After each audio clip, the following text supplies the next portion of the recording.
This lovely was growing out of an undercut and she wanted her long hair back quick. I used 3 14-inch hand-tied wefts in the color dark chocolate bar. Hand-tied extensions don't hurt and they are the least damaging of all extension methods out today. What I love most about the habit extension method is that I can customize each head of extensions to match my client's lifestyle and color goals. Here you can see her short undercut hair blends perfectly with the gray coverage and install that I did.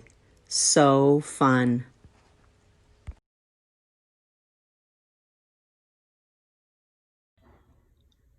Okay guys, this is a beautiful Tuesday morning. We did 3 rows on a grow out of an undercut, and you can see her short hair, and the hair she's holding up is all of the lovely extension hair that she purchased.